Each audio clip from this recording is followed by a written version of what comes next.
Salut à tous, Kwame Sport. J'espère que vous allez bien, peu importe l'heure et l'endroit où vous regardez cette vidéo.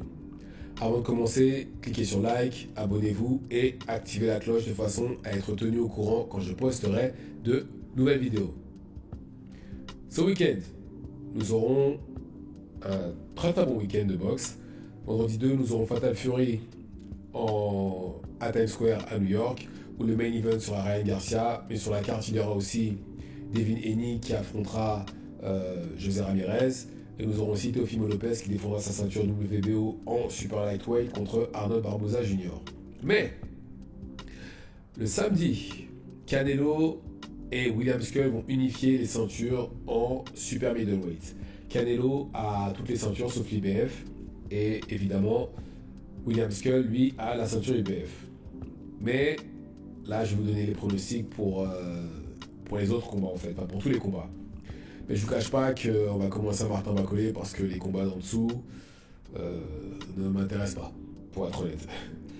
Je les regarderai, mais voilà, on va plus se concentrer sur les combats au-dessus. Et Badou Jack, voilà, je crois qu'il est champion WBC, ou c'est peut-être un ancien champion en cruiserweight, je suis pas sûr. Voilà, ça fait un moment qu'il n'a pas combattu, il revient. Enfin bref, on va parler du combat entre Martin Bacolé et Faz Jagba, Jaime Munguia, Bruno Suras 2, et enfin Canelo contre William Skull. Alors, Martin Bacolé contre Efe Ajagba. C'est dommage. C'est dommage. Pourquoi? Parce que tout simplement, c'est un combat qui aurait pu se passer dans de meilleures conditions. Parce que Bacolé a décidé d'aller affronter Joseph Parker, combat qu'il a perdu par arrêt de son coin, justement pour le combat contre Efe Ajagba. Parce qu'il allait au sol et ses jambes l'ont lâché après avoir pris un coup à la tête de Joseph Parker. Et de ce fait, à la base, le combat devait être un éliminatoire IBF pour déterminer qui serait le mandataire pour combattre pour la ceinture. Mais ça ne l'est plus, parce que à cause de Martin Bacolé de sa défaite. Mais voilà, c'est pas grave. C'est qu'un détail. Ça reste quand même un très très bon combat entre Efe Ajagba et Martin Bacolé. Martin Bacolé 2 défaites, Efe Ajagba juste une seule. Les deux sont de gros punchers, les deux sont africains, les deux sont grands. Mais je pense que les comparaisons, enfin les similitudes s'arrêtent là. Parce que je pense que, enfin même pas je pense, c'est deux profils totalement différents. On a d'un côté Efe Ajagba qui, lui, excellent jab, envoie de bonnes combinaisons, très durable, mais défensivement c'est pas ça. Et de l'autre côté, on a Martin Bacolé qui, lui, pareil, très bon jab. Défensivement, c'est pas trop ça non plus. Se déplace pas du tout même, mais a un excellent timing par contre. Excellent timing. Et je pense que ce combat-là, en fait, va dépendre de plusieurs choses. Parce que déjà, on ne sait pas si Martin Bacolé s'est remis de son KO. Parce que oui, il est allé au sol. Certes, il s'est relevé directement, mais il est allé au sol. Ça pourrait avoir un effet sur lui physique, mais aussi mental, parce qu'on ne sait pas comment il va réagir une fois dans le ring, parce que vous savez, pas mal de combattants, après avoir pris des KO, deviennent timides à l'intérieur du ring. Ça pourrait être son cas. Je ne pense pas, mais ça pourrait être son cas. Et pareil, d'un point de vue physique, on ne sait pas, ça se trouve sa résistance au coup est partie aussi. Pareil, je ne pense pas, mais on ne sait pas, on ne sait jamais. Ça se trouve une fois dans le ring, il va prendre un coup d'Ajagba, il va s'allonger. Et aussi, il y a le fait que Martin Bacolé, lors de son combat contre Parker, n'avait pas commencé son training camp. Il n'avait pas commencé, il s'est pointé en surpoids, mais vraiment, je crois que c'est le plus gros Martin Bacolé que j'ai vu toute ma vie. Et là, durant ce camp-là, ça se voit clairement que la concentration était sur la condition physique de Martin Bacolé. Et j'espère que le combat contre Parker l'a réveillé pour qu'il soit en bonne condition physique toute l'année. Comme tout combattant professionnel. Et de l'autre côté, on a Efe Ajagba qui, dès l'annonce du combat, s'est mis en training camp. Dès l'annonce du combat, on l'a plus vu sur les réseaux sociaux ni quoi que ce soit. Entraînement. Et c'est pour ça que je dis que normalement, le favori de ce combat, ça devrait être Efe Ajagba. Après, j'ai pas regardé ce que disent les bookmakers, mais normalement, ça devrait être Ajagba, justement, rien qu'en se basant sur ça. Parce qu'il a été sérieux dès le départ, comme j'ai dit, il s'entraînait dur. Il n'a pas fait de bavure ni quoi que ce soit, enfin, du moins de ce qu'on sait. Et normalement, ça devrait être lui le favori. Et bon, après, je regarderai ce que les bookmakers disent, mais dans tous les cas, voilà. Et je pense en fait que pour moi, ce qui va déterminer qui sera vainqueur, c'est qui va imposer son jab en premier. Qui va imposer son jab, parce que les deux ont de très très bons jabs. Très très bons jabs. Excellent timing de part. J'aurais peut-être plus quand même Martin Bacolé, mais excellent timing. Il a un bon timing aussi, et Faj Jagba. Pas spécialement rapide non plus, mais voilà. Et je pense que celui qui imposera son jab gagnera le combat. Je pense que c'est comme ça que ça va se passer. Et je pense que Martin Bacolé devrait gagner. Et sûrement par un. De toutes les façons, je pense qu'il y aura un KO que dans un cas comme dans l'autre. Mais je pense que Martin Bacolé devrait gagner et mettre KO à Jagba en 8-9 rounds.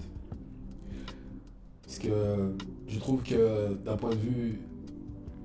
Bon, sa résistance elle est là, hein, même si à Jagba. Mais je trouve un peu trop attentiste. Même si Bacolé n'est pas non plus le genre de combattant envoyé à. Il est plutôt attentiste dans le sens où il est prêt à envoyer un contre ou un jab à coller. Par contre, à Jagba, je trouve que son activité elle est pas énorme à l'intérieur du ring, à certains moments du combat, et ça risque de lui coûter cher contre quelqu'un comme Bacolé. Surtout si Bacolé arrive à peu près à le sonner, il va le terminer. Et je vois le combat se terminer comme ça. Mais d'un autre côté, j'insiste, ce ne sera pas une promenade de santé. Et face à Jagba s'entraîner dur, et ça ne me choquerait pas non plus que Jagba gagne le combat. Mais je pense que Bacolé devrait gagner. Et par KO. Ensuite, on a Jaime Munguia qui va avoir son match contre Bruno Suras. Alors Bruno Suras, c'est celui qui a refusé de respecter le script. Il a été envoyé à Mexico pour faire briller Jaime Munguia, mais non, il a refusé et il a mis KO Jaime Munguia. Il a mis KO.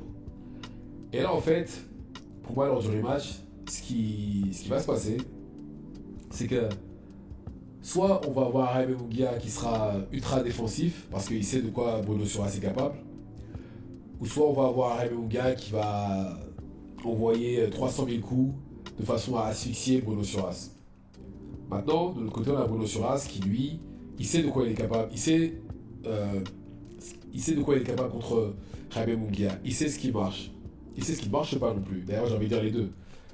Mais ce qui me fait peur, en fait, c'est qu'il prenne la confiance contre Jaime Munguia. J'espère que je me trompe. J'espère qu'il va vraiment pas prendre la confiance et qu'il va nous faire un combat discipliné et beau. Et maintenant, Jaime Munguia, s'il a demandé le rematch, c'est clairement qu'il pense qu'il peut gagner. Et ça, sachant qu'au premier combat, il a envoyé au sol Suras. D'ailleurs, je n'ai pas compris pourquoi il n'a pas fini quand il s'est relevé. Et il a payé cher quelques rounds d'après. Mais voilà, mais dans tous les cas, bon combat. J'espère que Bruno Suras va gagner. Et puisque comme ça nous permettrait d'avoir trois Français bien classés en super middleweight. Parce que je pense que s'il bat Jaime Munguia une deuxième fois, ça va lui ouvrir les portes à un gros combat par la suite. Parce que bizarrement, les gens call out Jaime Munguia malgré qu'il ait perdu contre Suras, et personne call out Suras. Je trouve ça très bizarre. Mais voilà, j'espère que Bruno Suras ne prendra pas la confiance et qu'il laissera justement, qu'il fera comme au premier combat où clairement il n'avait pas peur de Jaime Munguia. Il a avancé sur lui, il essayait des choses. Et s'il le boxe, il peut gagner. S'il le boxe. Et enfin, on va avoir Canelo contre William Skull. Alors, ce combat, pour moi, je pense que c'est juste pour récupérer la ceinture IBF. Oui, William Skull est cubain. Oui, William Skull est un boxeur. Mais William Skull, c'est pas Erisland Lara. William Skull, c'est pas Canelo Alvarez. C'est pas Floyd Mayweather. Et c'est pas un gros puncher non plus. Certes, il peut boxer Canelo, je dis pas le contraire, et je pense que c'est ce qui risque de se passer pendant peut-être 2-3 rounds. Mais après, dans les côtes de Canelo vont prendre le dessus. Là, Canelo, il a ambition pour récupérer la ceinture. C'est pour ça qu'il n'a pas pris Crawford en premier, c'est pour ça qu'il a pris William Skull directement, parce qu'il sait que justement, en battant Skull, il connaît la suite. Il sait ce qu'il a après derrière. Skull, c'est juste un obstacle pour Canelo là, à l'heure actuelle. Et je pense qu'il va le battre, et je pense que... Est-ce que ça va aller au KO? Non. Canelo ne met KO à personne depuis très longtemps, et ça ne changera pas. Je pense qu'il ne le mettra pas KO. Il va récupérer la ceinture et affronter Crawford, c'est tout. Et je vois Canelo, peut-être, sûrement envoyer au sol William Skull, mais pas le mettre KO, non. Je pense pas. Je pense que quand William Skull sentira le danger, il va commencer à accrocher. Quand tu vas commencer à sentir les coups dans les côtes, il va commencer à accrocher. Et je pense même que le combat risque d'être pas ennuyeux, mais moins, pas si intéressant que ça à cause de ça. Je m'attends à ce que les Bakole et Jaime Munguia volent la vedette à Canelo. Alors rien qu'à cause de ça. Mais bon, on verra samedi. Donc voilà mes pronos pour les combats de ce week-end. En tout cas, je m'attends. En tout cas, voilà, ce que j'aime pas, c'est que là, c'est aux heures américaines. Pourtant, c'est en Arabie Saoudite. On aurait pu tranquillement regarder le combat vers 22h30, 23h. Non, non, non, non, non. Il va falloir veiller toute la nuit. Enfin bref. Donc voilà. Dites-moi ce que vous en pensez dans les commentaires. Activez la cloche de façon à être tenu au courant quand je posterai de nouvelles vidéos. Et c'est tout pour moi. Ciao, ciao.